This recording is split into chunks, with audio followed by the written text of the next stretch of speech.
Welcome to Saturday morning. I'm Rob Acampora. This is the A Game from the Share Universe Studios here in Red Bank, New Jersey, which will have more meaning when we get a little bit more into this whole thing. The man who is virtually in from his home in Jersey, I can't believe I'm saying, you're a Jersey guy again. Congratulations. Yes. You didn't think that was going to happen, but we're going to get into that too. But to properly introduce the man, you probably know him from photo number 2, Chris. That's the one. You know him from this band. And this band has done some great work over the last 25 years. From Tonic and a few other projects that we'll get into. He is bassist Dan Lavery. Dan, I know, long time coming. Glad you're doing this. Thanks so much. It is a pleasure. I know we've been talking about it, doing this for probably a couple of years. I don't know. Yeah. Ever since you were, it's funny because you were actually one of the first people I was thinking of when I started this, because when I got into this whole thing, I'm thinking, all right, who do I know well enough that would probably be like at least willing to put up with my personality for about 45 minutes to an hour? I'm going, I know Dan would. He's too nice to say no. Well, that's the funny thing. You know, I posted a lot of this stuff on social media. That's what everybody's like. He's such a nice guy. I mean, I got compliments from Bruce McDonald, who says hello, and you know Bruce from radio, and I think he worked for the label at one point when you guys were running. Yeah. And then another person who chimed in from the '90s, Leah Andreoni, who had the album out. Yeah. We became friends, and she's literally like, he's such a nice guy, and she was excited about this. Fantastic, yeah. Yeah. And her brother as well was in like publishing, I think. Yes, from what I understand. And Leia, I know you're watching. You're next. You know you are. She's another one that was on the list, and she's been like for about a year. Like, I'm gonna come on. I swear, I'm gonna come on. You can't outrun them, everybody. No, basically, I'm cyber stalking everybody. Thank you. I gotta start off with the Jersey connections, because you grew up it was Livingston area, or you went to school in Livingston? I was from down near Princeton, between Princeton and Trenton. Okay. I did go to Rutgers as well. I went to engineering school in Piscataway. Yeah. I lived in New Brunswick for four and a half years. Very familiar with the whole area, the Melody Bar and all the things that were going on there. Yeah, that's when New Brunswick was happening big time. It was a cool time, yeah. I mean, I was an engineer, so I probably didn't get the same experience that, say, like an English major did. But I did get to meet, I don't know. I mean, he says he remembers that every second of his life, but I met Matt Pinfield, our mutual friend, at the Melody. He used to be, spinning records back in the day. I feel like he introduced me to The Cure and cool stuff like that, Yeah. But yeah, that was a great chapter, the New Brunswick years. There's other connections that we have together when it comes to Jersey. One of them I know is Brian Kirk, but I gotta. What is your connection exactly with Brian Kirk? And give me the photo for the logo so I can give him a plug. Brian Kirk and the Jerks. Come on. Brian's probably sitting there going, "Thank you, Rob." So he was my next door neighbor in New Brunswick. Oh, get out! I did not know that. Holy crap! Yeah, that's how we became buddies. And again, like he graduated before I did, but stayed in New Brunswick. I think he was working in New York. And my favorite memory of this, I always bring it up to him, is like there was an alleyway between our two houses, like very narrow. And from my bedroom, you looked out into the living room, looked out into this window into that alley, and I would just see his like head pop up. Get a beer. And I'd be like, deep in some physics book or whatever, and I'd be like, F this, I'd just close the book and go out, and we'd go to Old Queens. Yeah, it's been a great influence. So obviously engineer did not winning out, and music clearly won out for you in a big way. Well, I mean, kids stay in school. I did. Good advice. I basically, when I moved to LA, which was, I was in LA much longer than I was ever in Jersey. So yeah, that's interesting. When I first got there, I was waiting tables, and I literally could not afford to support my musical habit because I showed up there with I had no money. Wow. So it's just literally fly by night. I'm in LA. Now what?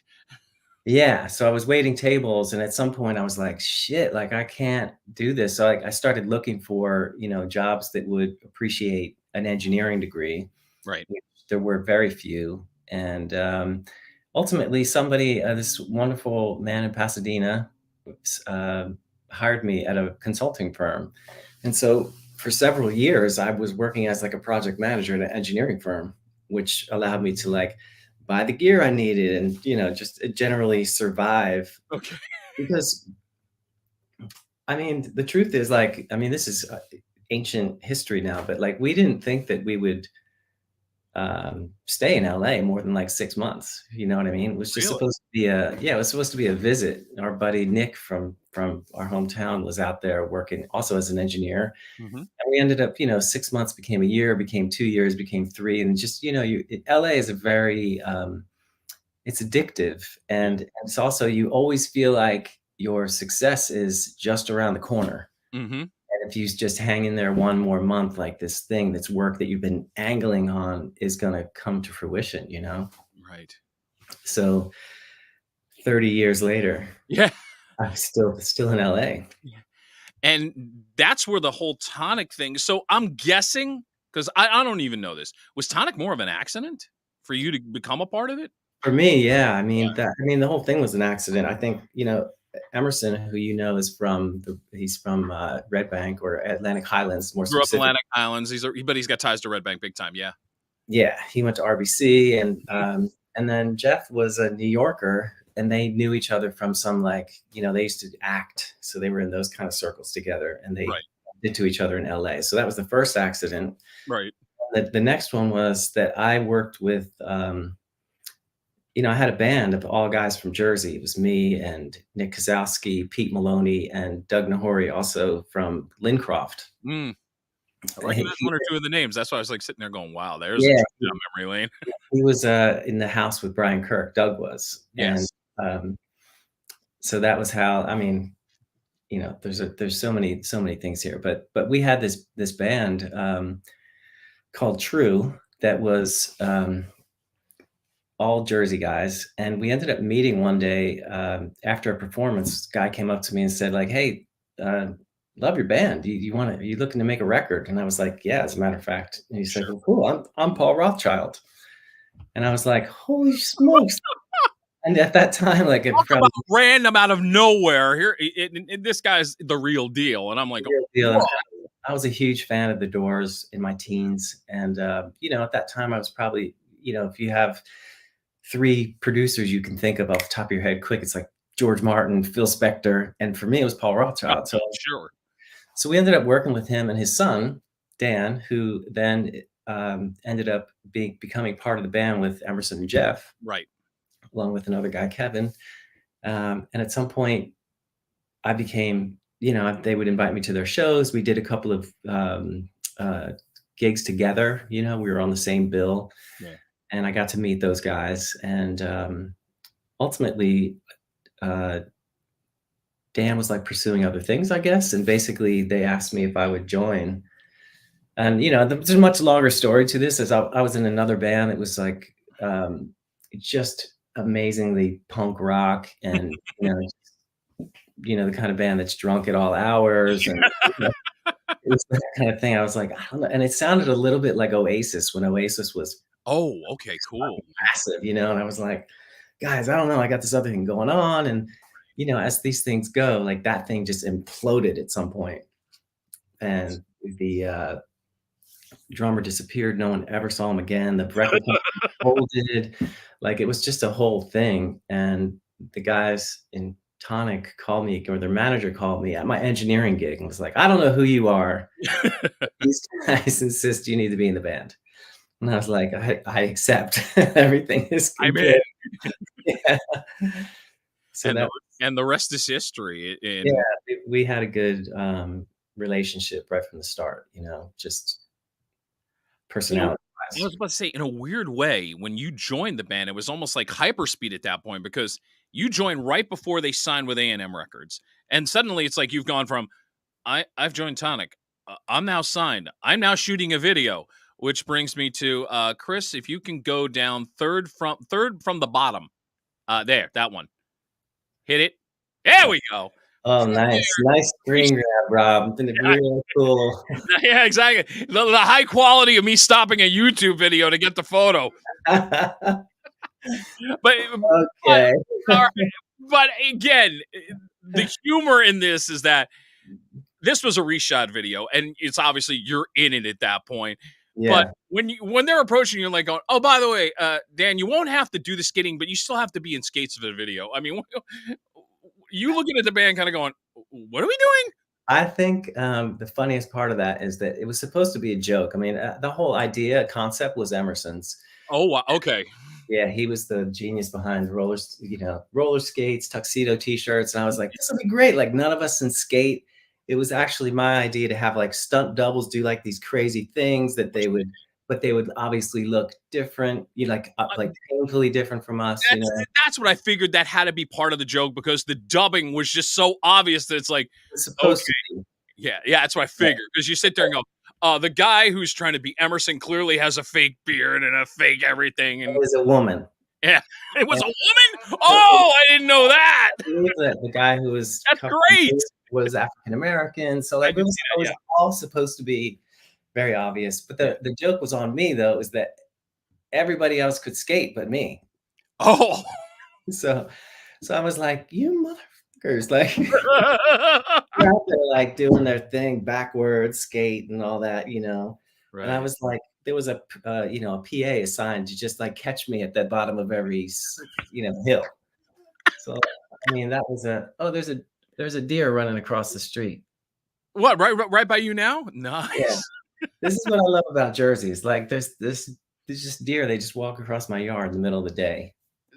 And therein lies the difference between there and LA. You just you really are so happy to be back in Jersey. It's obvious. I can see it in your face. Yeah, I mean, I love it. I should qualify. Like, there's a difference between like moving back to Jersey and then what I did, which is like I bought a house in Jersey Yes. with my significant other, and we're often traveling. You know what I mean? Like I've Yeah. been in LA. I've owned this house in Jersey for like a year, and I've been in LA I think 5, 6 times, and Wow. I've been to Nashville 3 times or 4 times, and Right. New York all the time. And but it feels really good to be like to have this kind of home base. That's like my brother literally showed up an hour ago with pastries. Nice. I mean, Very like that. Just 30 years in LA, I didn't have any of that kind of vibe. So Yeah. this is pretty nice. No, I'm very happy for you, man. You just look very comfortable in this new surrounding, but it feels right because it is coming home. It really is coming home for you. Yeah. I do feel a little fish out of water. Like I said, I was in LA longer Yeah, than I was in Jersey, so I'm now like I feel a little bit like an outsider, but I'm familiar, absolutely. and I have the roots, so you cannot kick me out. No, you can't. You can't kick Dan Lavery out of this state. He's got too many roots around here. Yeah. Before I get to if you can only see, there's one memory that comes to mind. I'm hoping you remember this. I'm going to go back to about October of '96. You're playing the Metro Lounge in Long Branch. FM 106.3's got the show. I think this is one of the first shows Tonic's doing back home. And I don't think I was there yet. you weren't there yet? No, it would have been because I joined in December of '96. Okay, so you came right after that. Yeah, Wow. it's interesting because in that show, Yeah. it's like two things happen. One, Emerson's mom Sandra stops in, and people are just flocking to Emerson's mom. Which brings me to this question: when did you know about Emerson's mom with the romper room and yeah?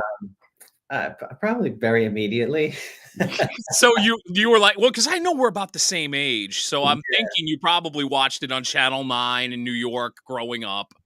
Yeah, I think that was a well-known fact. I mean, she was she's always been very present in the Tonic familia. Just and we're all very welcoming that way too. Like my brother is sort of like he became like the fifth member of the band at some point. And, That's great.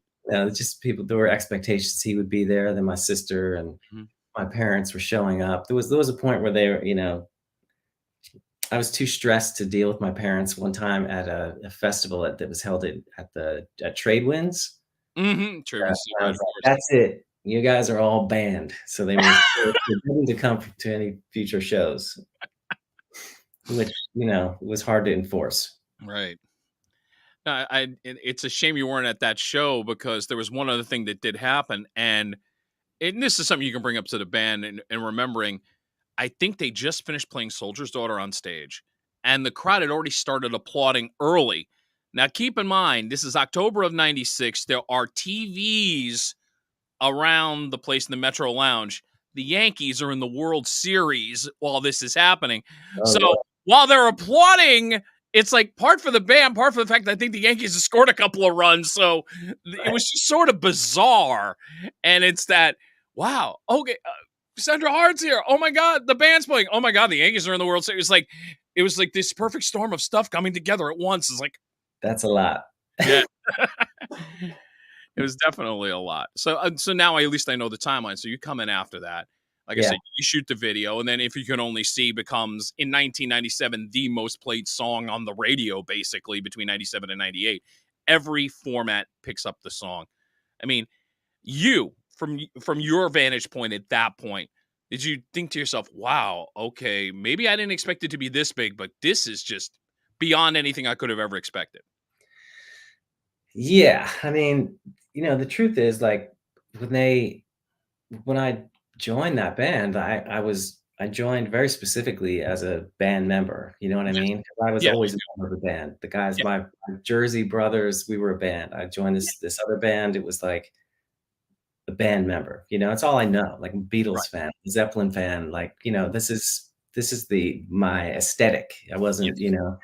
so, the idea was we'll be in the studio recording another record because that's how it goes. You go out on the road, you have like this. They had some minor success with Open Up Your Eyes, Yes, they did. Big and time. which is why I don't remember if that's why we did that video, but the expectation was 3-4 months. We'll do some touring. We'll be back in the studio. We'll get with Jack Joseph Puig or whoever it is, and we Yeah. will make another record, and you'll be a part of it. And I was excited for that. Like that was really my focus because, as you know, I was for years prior to that. I was, a singer and songwriter in a band from all dudes from Jersey. Yeah. By the way, this is full circle because now the only reason I'm even here on this podcast or whatever we call this is because I've been trying to reach you with my cassette to get that played on HTG. Oh my So, God, that's so crazy. thank goodness I finally got you. Yes, you did. In fact, let me find the song. I'm going to play it for you. Oh my God, don't tell me you actually oh, this is crazy. I'm sure I have it in the Dropbox somewhere. That's funny. Anyway, you need to hear this and you need to get it on the radio, Okay. whatever it is. I promise you, I'll work on it.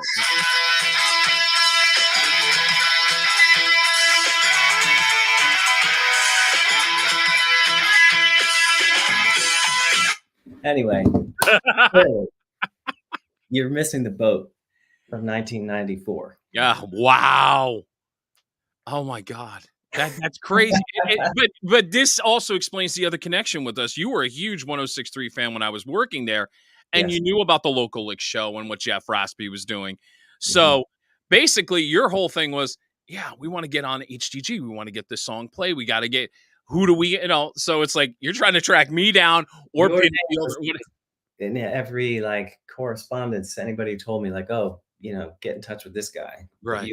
you were slippery, man. Not Yeah, cool. the tide has turned. It's like I was slippery and then you became slippery. Oh That's man. It's this just proves what a strange, long, funky trip this has been. It truly has, It yeah. really has. Um, Obviously, going back to Tonic for a second, Yeah. one of my favorite albums of all time, and I've done this every time somebody does it on Facebook. Okay, name your top 10 albums of all time. I will always put Sugar in the mix. It's one of those albums you can listen to top to bottom and you get emotionally involved with the songs, whether it ranging from being pissed off to why you got to be so fucking mean to me to I always wanted to be your sunflower or you're going to waltz with me, my love, or whatever the case may be. You're on this tide of love and hate and disappointment. but you're on the journey. And I think it ties so beautifully as an album.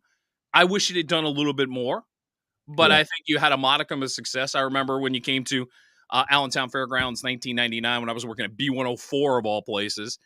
Um, and Emerson just pulls me aside. He's like going, "You're playing Sugar, right?" I said, "I swear to you, when you break out into Sugar, the crowd will applaud."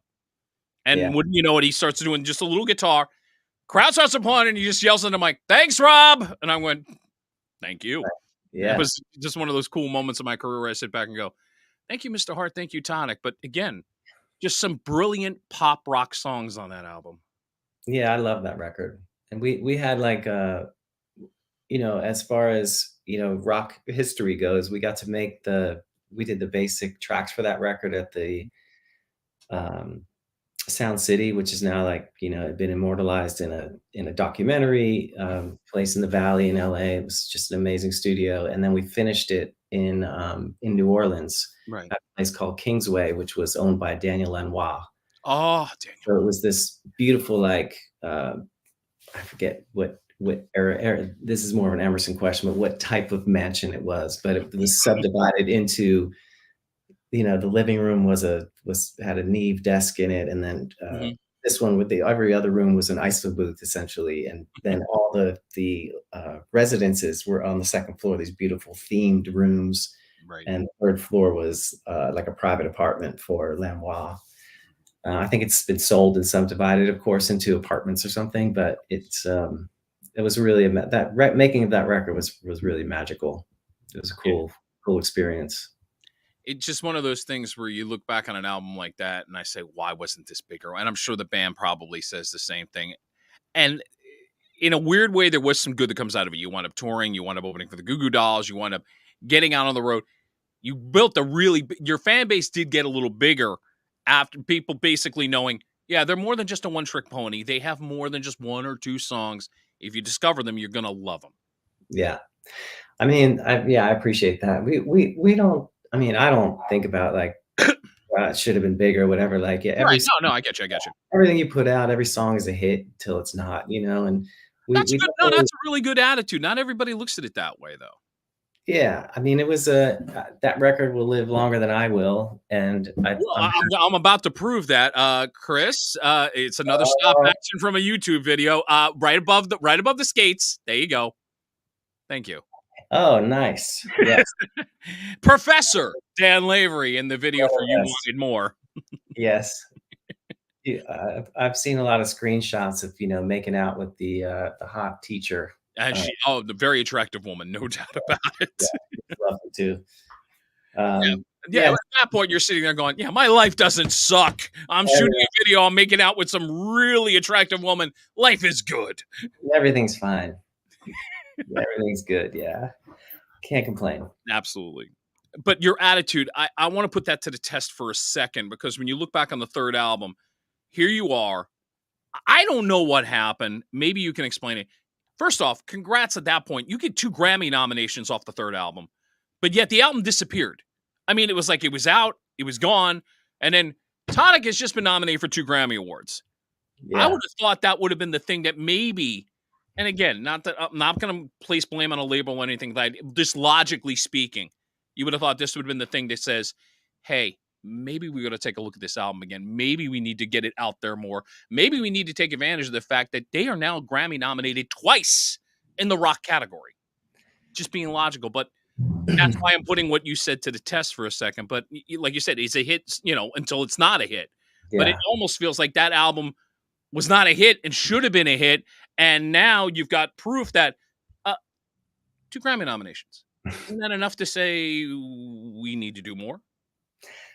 I mean, I well, I don't know what to say to that other than, I would have done more. There I you thought go. I thought that was, And that may be the only answer to it. yeah, I think, I can only speak to the experience again of making that record, which was Right. No. And I'm trying to get your perspective on it. Absolutely. yeah, we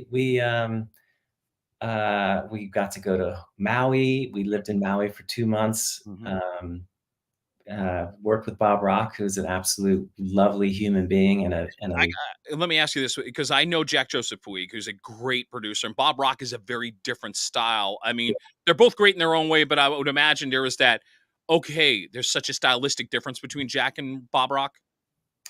Oh yeah, completely. I didn't make a full record with Jack, but I did do a couple of tracks for him, like a Fleetwood Mac Right. song and Nice. another song for a record that didn't come out. But he is like he's a mad, like he's a kind of a mad genius, Yeah. and you know, just just fantastic. You know, he's all of the accolades he has are he's worthy of. And it was interesting when we were trying to make that third record. I recall that we definitely talked to Jack because you know he's in some ways. You know, I feel like Jack had so much to do with the invention of Tonic as people know it. You know, because Mm, I knew them before they had made a record, and they were kind of an acoustic based band.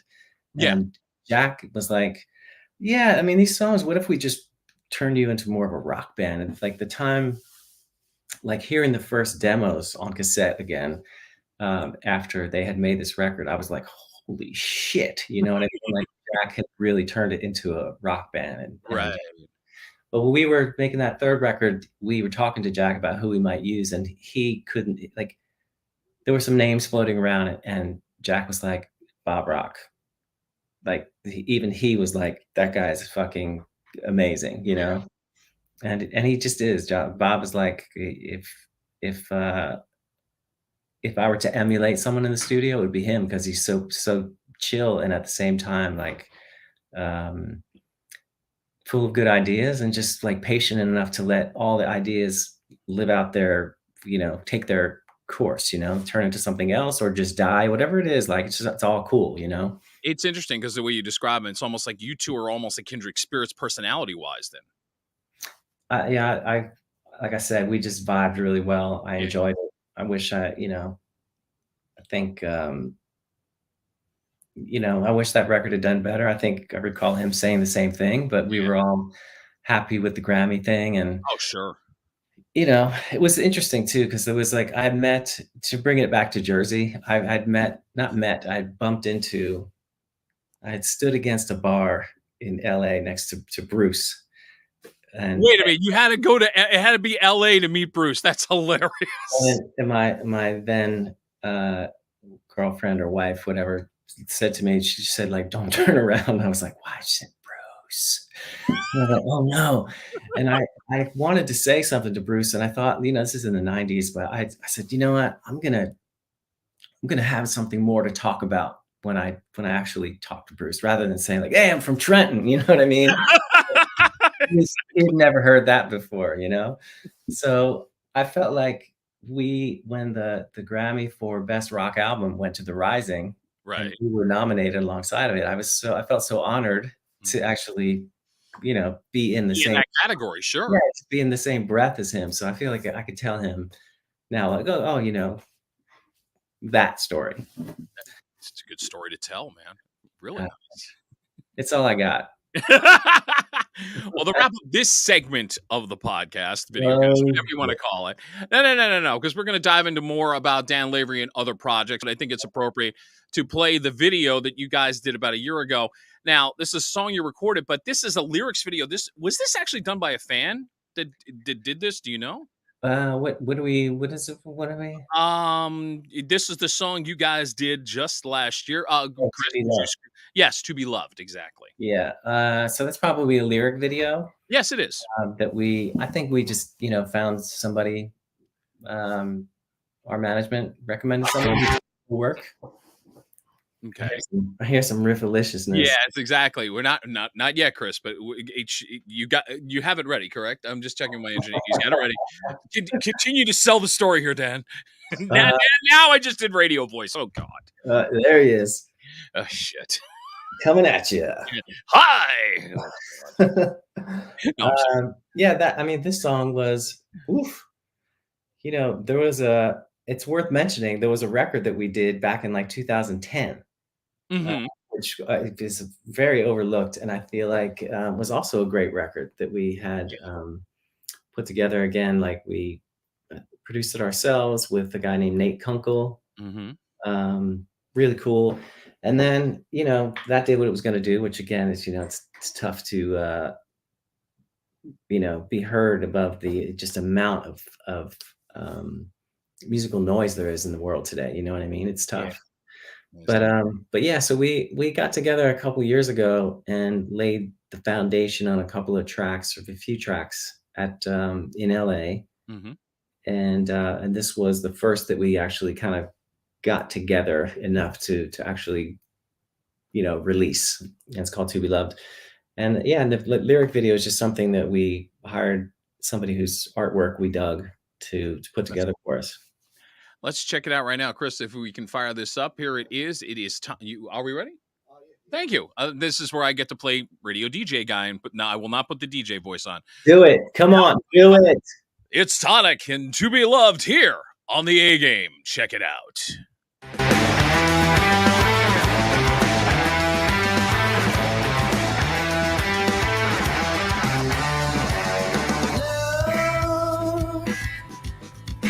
Did you come to justify love? All the things you cannot find. And love, was it just a passing thing? It never promised you.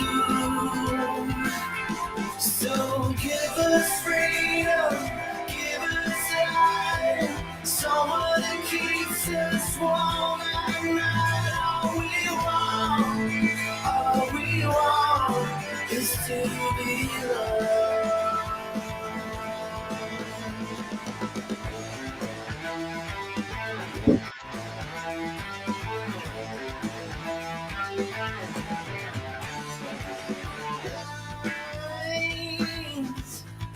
Tell you what you cannot change. Find everything that's rearranged. And love everything you couldn't find. They never promised you. So give us freedom, give us life, someone that keeps us warm at night. All we want is to be loved.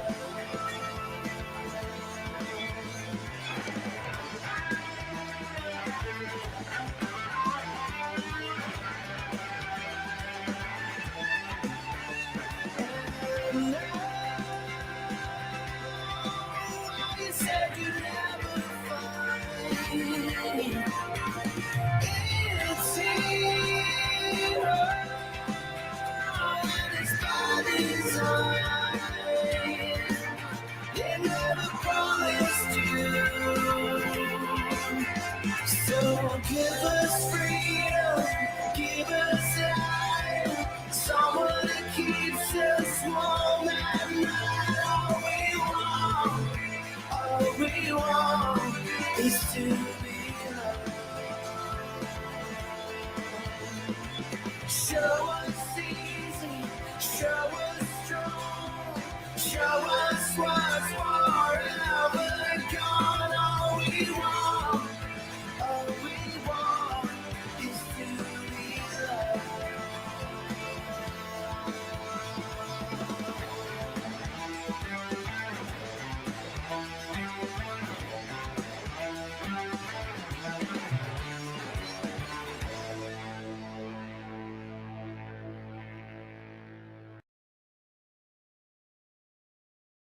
To Be Loved from Tonic here on the A Game. Dan Lavery from the band is here. Chris, can we widen the screen up a little bit? Yeah. Just because, I feel so far away. There you go. I feel close to Dan again. Thank you very much. And Dan, by the way, has done some things outside of Tonic, which need to be absolutely recognized. How did the Fray come about?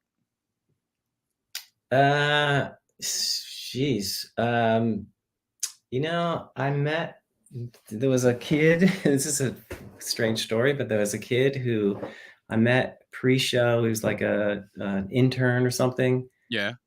at some show in upstate New York years and years ago. And we chatted all afternoon. He was a really cool kid who's gone on to become like a film director. And he was their like camera guy, you know what I mean? Like videographer, that sort of thing. And Yeah. they had a bass player that wasn't in the band, and they needed somebody to play. This was after the Grammys. They needed somebody to play like the Tonight Show that Monday or whatever after the Sunday Grammys. Wow. And this guy Rod said, my buddy plays bass in Tonic, and they were like, shit, can he do the show? And so like a day later, it was like learned stuff, showed up, did sound check on the show, and worked. And then like I don't know, it was maybe a month later they called and said like, would you consider touring with us? And I was like, maybe. Yeah. Yeah, you couldn't give a concrete yes just then. Yeah, it was just I hadn't really done that. So, but it was cool. It was like very comfortable. I was more or less like invisible. You know what I mean? Because it wasn't part of the band. So I showed up every day at whatever, it's 3:00 for sound check, 9:00 for show. Had an awesome time. Traveled around again. Went around the world. But did you play? You did play on one of the albums, didn't you? You played on the 2009 album. Yeah. Yeah, the second record. Yeah. Which, by the way, You Found Me became a top 10 hit. I mean, that's another feather under your cap. You've literally been on 2 top 15 hit singles. I mean, one indirectly because of Tonic, and one, and again, direct, but it's like direct but indirect, but still you're a part of the process on 2 major songs, which has got to be a cool feeling. I love playing music. You know what I mean? Like that's a cool thing. Yeah. And sometimes you do it with other people. Sometimes you do it in your own band. Sometimes you do it for yourself. But it's definitely a therapy. That I recommend for everyone. I think everybody's got to have a creative outlet of some sort. I mean, for me, this is my therapy. To kind of come on and be able to talk to somebody I find either interesting or has a story to tell. It helps me just to I can get into this for 45 minutes to an hour, and hopefully it becomes entertaining to somebody else. And if it does, great. That's the added bonus of the whole thing. So I get it on a level for sure. And you also do things outside of music. What is that like? Because you were doing some stuff with Earth, Wind, and Fire within the last few months. What was going on with that? That's the other thing with music, especially as a profession. It's like you have to be doing quite a few things at the same time. So true. At some point, several years ago, I got into management, and I worked with some really cool people. From whatever. I mean, I can't speak about it too much just because. But here's the best way of putting it, Dan. From the very large to maybe some that are just developing, and you're working with everybody in between. Earth, Wind, and Fire just happens to be an example of a band that you have worked with. And that was purely on a production management sort of thing. Like somebody called me and said, putting on this event, it was literally a birthday party in someone's backyard, but they were hired. Oh, get out of here. Why don't I know people like this? So there I was in Pasadena, like building a stage that would have worked in Coachella in somebody's backyard and having a fireplace. I'm such a huge fan of that band. So that was a wild experience. And to reference something you said before, you were going to, your songs will outlive you. I think September is going to outlive Earth, Wind, and Fire. Shining Star will outlive the band. I mean, everybody will die at some point. The songs by them will always live, for sure. Yeah, from everybody, which is why you try to make them good. Do your best. Try to be proud of them, Right. Well, what's it like to be on a different end when you're in the management end, on whatever level you're on in the management? What's been the biggest thing that you've learned that you can take now into going back on the road in 2022 and continue to do in music? What have you taken from that experience? Well, I mean, I think, and maybe this just comes with age, but like I've definitely, I've seen the mistakes that get made from on the management side, on the band side in particular. Sure. I've been through a lot of that stuff. So now I started a company, also another side. I don't know what my main hustle is anymore, but I have a company called Vista 22 Entertainment, which I started with a lawyer friend down in North Carolina. and we manage 3 artists, and we distribute and do like label services for many other artists. But we have, I have some artists that we manage who are younger, and I think that I'm the guy that shows everybody like, nobody over this shit, nobody's gonna die. You know Mhm. what I mean? And like, if there's a problem, let's see how we resolve it. And let's, every day is another day to wake up and fight for your, for your potential success in this business. And it's just like there are no fire drills. Right. Like I don't like fire drills. Okay, no, I understand. Some people thrive on that. You're not that person. I get that. No, and I've also like, when there's what people in the business call baby bands, and then there's like literal, Yes. I've worked Yeah, with some. for people who don't know, a baby band is basically a band that's just been signed. They're trying to develop them from the level, and Yeah, that's sort of it's this tier where, yeah, here on the upper tier, we'll say Springsteen since we brought him up earlier. So here's yeah, Springsteen, here's a baby band, and then you got some of them in the middle who are doing their thing and doing it well, and they've carved their niche. yeah, totally. Yeah. And but I've worked with pop stars as well, and like even on that level, there just aren't any. There isn't a need for fire drills, and if there is, like, you just deal with them. And but it also puts everything in perspective, like something with when you're dealing with pop stars, you can Mhm. find like sometimes there's a lot of money riding on something, like if somebody Yeah. doesn't make it to a show, or, I've been with uh, a pop star before where like the private jet didn't start. Oh, jeez. And so I had to be in another country with somebody, immediately, or like, this whole festival was not going to have a headliner, and things like that. So Right. it makes it, it just puts some things in perspective. You know what I mean? And Right. but I do think that a lot of that is just age, Yeah. just learning about like patience. Mhm. And I have a son who's a teenager, and he got me into meditation, and that was a real, I'm not very religious about it, Mhm. but it was a real bonus in my life. How old's your Mm, son, Dan? He's 19. Wow. Yeah. Now I feel old. Shit. Yeah. College student in the house. Oh, wow. Is he attending in the area? On the East Coast, yeah. Nice, nice. Good for So, him. I wish him all the best. And I think that's great when son can teach father. That's a really special yeah, union. That's that was a very cool thing. yeah.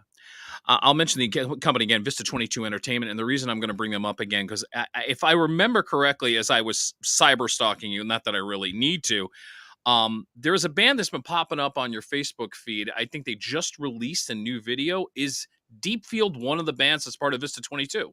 Yes. Okay. The I like their sound. It's pop, but it's got a rock feel to it.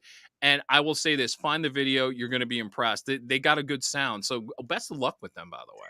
Yeah, check out Deep Field Official. I mean, it's really the brainchild of one guy named Baxter Teal, who, they put out some records in the aughts, Mhm, and then some in the 2000 teens, if whatever we call that. mhm. But very legit band. One of the original members is now, I believe, the bassist in Shinedown. Like they just have some real rock roots, Yeah.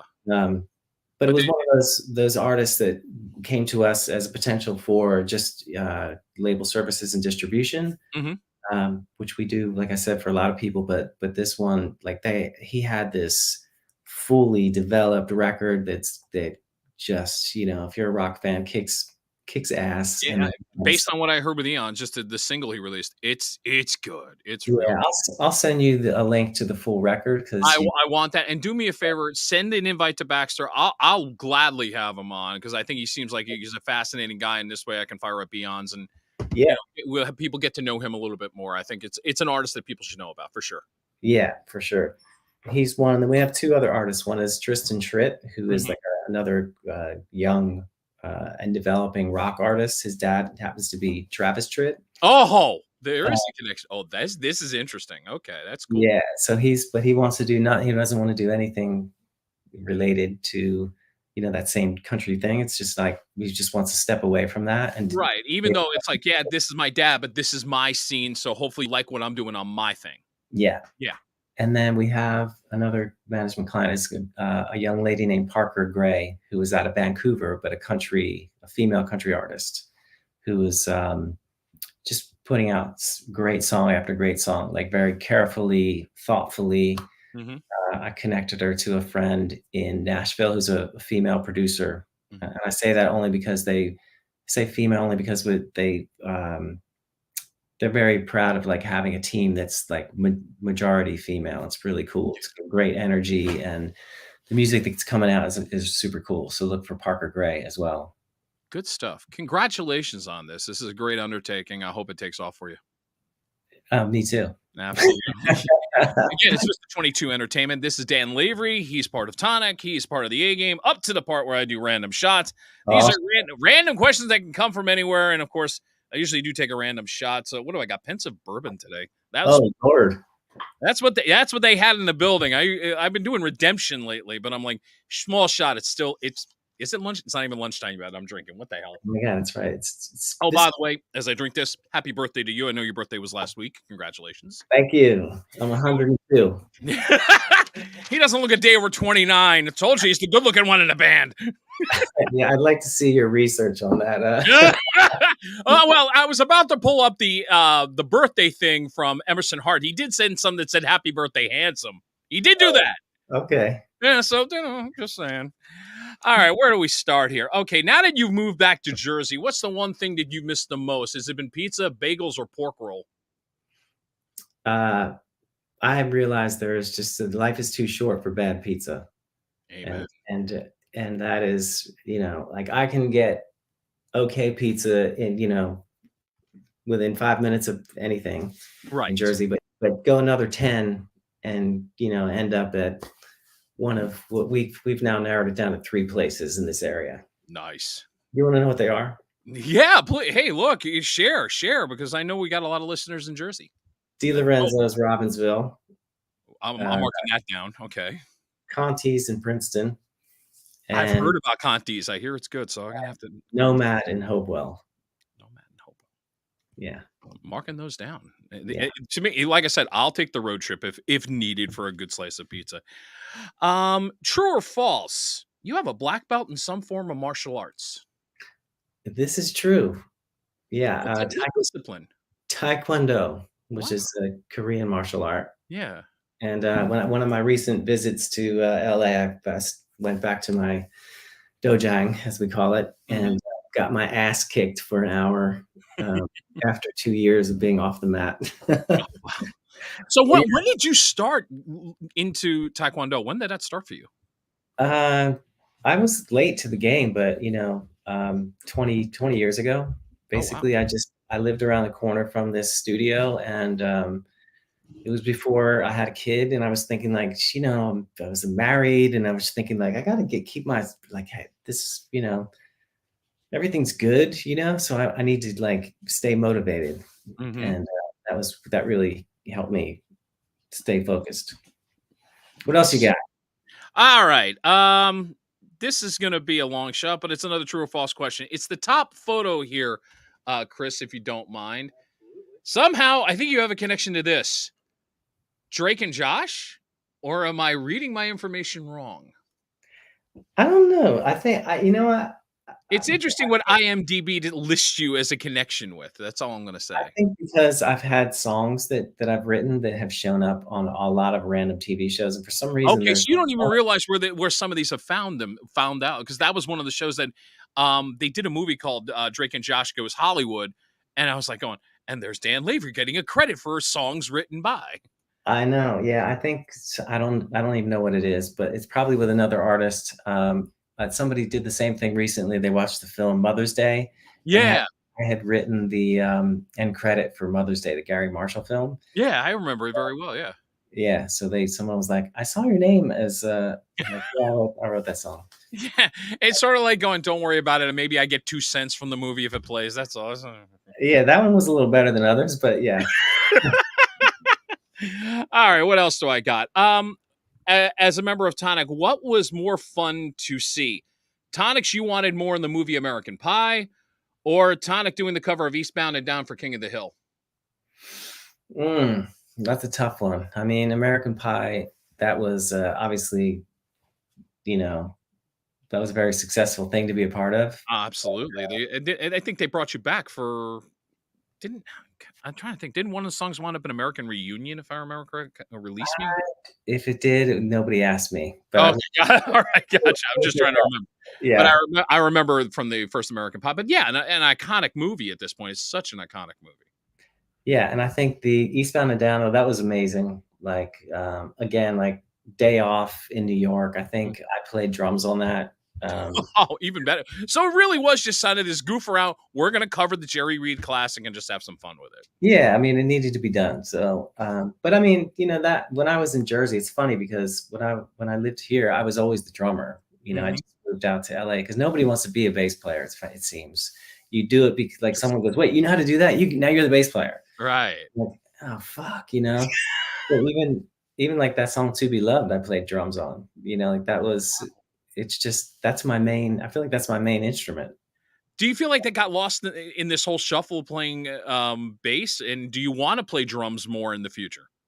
Um, I mean, I like just playing, so I would do either. And I have some friends, who have um, cover bands in Jersey, and they just remember me as that. So I had owned a house in Jersey for less than like a month, and I was already playing a gig at the beach just because it was like somebody needed a drummer. Right now, I think we were talking about this when we were chatting on the phone recently. That was the well-known '90s cover. If you live in Jersey, you remember Hyperactive Yeah, mainly from the '90s and the early 2000s. yeah. But so you actually played with Hyperactive, but you have another connection with that cover band. It's like all the weird connections we're finding with UI and all this stuff. My cousin was one of the founders of that band. They were That's all from my hometown, that's wild. and he and the singer still play. Like they'll do these random, Yeah. things that are fun, basically. And they had a big party they did last summer that they do on LBI. Yeah. So they asked me to come play. So I like started listening to, made a Spotify playlist of like 3 sets of material. And I recently went and played with Brian Kirk. He did a benefit with that John Resnick it was another old friend. Yeah. From the Count Basie Theater in Red Bank. Yes, yeah. Yeah. So I ended up playing drums on a song there with Dave Bryan. From Bon Jovi, yes. Yeah, so became buddies with him, which was I was having a real Jersey time back here. Yeah, I was about to say that's a very Jersey lineup. And the funny thing is, you mentioned Johnny Risning, who now lives in Jersey as well. I'm like, oh, good Lord. I know. It's crazy. I'm originally met him in LA, Uh-huh. and obviously we toured together years ago. Yeah. But I was like, wow, so now we're both Jersey guys, like you? That's crazy. I was surprised to find out that the funny story with Johnny was there was like 2 summers he actually lived in Jersey, but it was Yeah. like so many years ago. I never thought he'd actually leave the area, but he always had a thing for Jersey. He always did. Yeah, he said he loves it. Yeah. No, I'm happy for him. Very happy for him. Love. And it does set up my last question because it is a very distinctively Jersey thing. And it is a weird thing that you probably don't even know about, but you did mention earlier where Emerson graduated high school. So it would be photo 4, sir. Speaking of which, because the studio I'm at is actually about 500 yards from Red Bank Catholic High School in downtown Red Bank. Nice. Now, what makes this story even more interesting is that we've mentioned Emerson graduated from Red Bank Catholic High School. I graduated from St. John Vianney High School in Homedale, his arch rival high school. I still think after 25 years since I've met him, he's holding it against me. That's just me. Well, What do I know? You'll have to get him on this here little show. And You know what?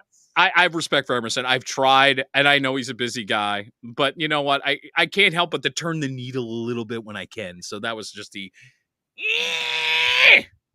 just a little. yeah, well, rumor has it he's going to come visit me at some point. So we'll see if we can't work something out. I appreciate that, man. I Yeah. appreciate that. Dan, best of luck. Again, I want to mention Vista 22 Entertainment. This is his new entertainment company. Look forward to hearing more about the artists that we've mentioned, and probably will have one on my podcast at some point. So I look forward to that. For sure.